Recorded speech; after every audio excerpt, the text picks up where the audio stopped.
दुनिया में रहस्यों की कोई कमी नहीं है। बात अगर हिमालय की करें तो इसमें रहस्यों का भंडार है।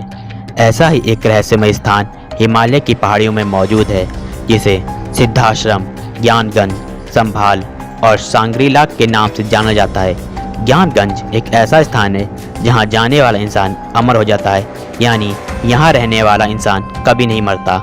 इस स्थान पर हजारों वर्षों से ऋषि, मुनि और योगी तप कर रहे हैं। आइए जानते हैं दुनिया के सबसे रहस्यमय स्थान ज्ञानगंज के बारे में। हिमालय में स्थित यह छोटी सी जगह है जिसे हिंदू धर्म में सिद्धाश्रम और ज्ञानगंज, वहीं बौद्ध धर्म में संभाल तो तिब्बती में सांग्रीला के नाम से जाना जाता है। ज्ञानगंज में सिर्फ सिद्ध महात्माओं की स्थान मिलता है।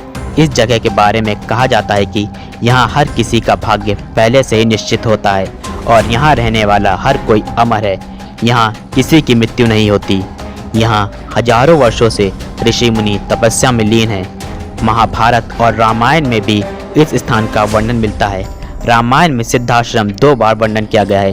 पहली बार महर्षि विश्वामित्र भगवान राम और लक्ष्मण को दिव्यास्त्र देने के लिए इसी सिद्धाश्रम में लाए थे।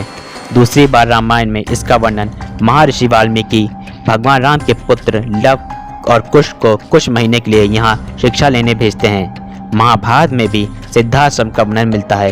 पांडव सिद्धाश्रम के रास्ते ही सशरीर स्वर्ग जाते हैं, पर सिर्फ युधिष्ठिर ही सिद्धाश्रम तक पहुँच पाते हैं। बौद्ध धर्म के अनुसार भगवान बुद्ध ने अपने आखिरी दिनों में काल चक्र के ज्ञान प्राप्त कर लिया था।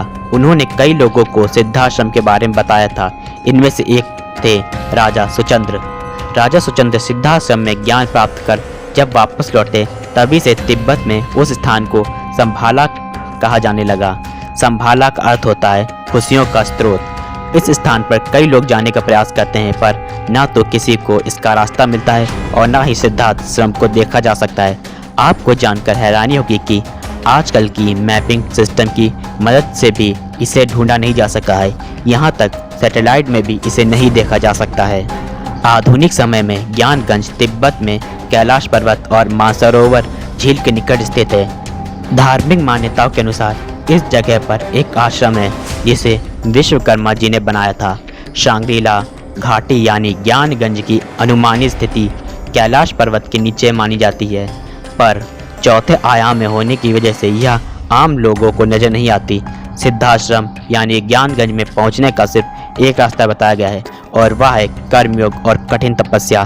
कहते हैं कि जो व्यक्ति सिद्धाश्रम जाने योग्य हो जाता है, उसे सिद्धाश्रम का रास्ता साफ दिखाई दे जाता है। सिद्धाश्रम के बारे में सबसे पहले आम लोगों को स्वामी विशुद्धानंद जी महाराज ने बताया था।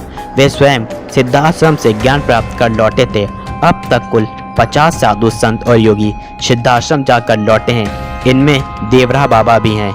देवरा बाबा ने स्वयं सिद्धाश्रम के बारे में दुनिया को बताया था। पुराणों में वर्णित चिरंजीवियों का निवास स्थान सिद्धाश्रम ही है। इनमें आदि गुरु शंकराचार्य, वेद व्यास, महर्षि वशिष्ठ, कृपाचार्य, महागुरु अवतारी बाबा, गुरुनाथ, गुरु गोरखनाथ, ऋषि विश्वामित्र, कनाद, पुलत्स्य, अत्रि और भीष्म पितामह को भी वहां देखने की बात कही गई है। इनके साथ हजारों साधु संत यहाँ तपस्या में लीन ज्ञान प्राप्त करते हैं। इस जगह के बारे में वैज्ञानिक भी मानते हैं। जेम्स हिल्टन ने अपनी किताब द लॉस्ट होराइजन में ज्ञानगंज का जिक्र किया है। 1942 में ब्रिटिश सेना अधिकारी LP फॉरेल ने ज्ञानगंज की बात को स्वीकारा है। ज्ञानगंज के बारे में कई विदेशी इतिहासकारों ने पुस्तकों में लिखा है। ज्ञानगंज के बारे में तमाम वेद पुराण ग्रंथ कहते हैं। कई लोगों का तो यह भी मानना है कि पुराणों में भगवान कल्कि के जिस जन्म स्थान संभल का जिक्र है, वह ज्ञानगंज यानी सिद्धाश्रम ही है, क्योंकि पुराणों में संभल को संभाला ही कहा गया है और ज्ञानगंज को भी संभाला ही कहा जाता है। सिद्धाश्रम दुनिया की एक ऐसी जगह है जिसके बारे में जानते तो सब हैं, पर चाह कर भी वहाँ कोई पहुँच नहीं पाता।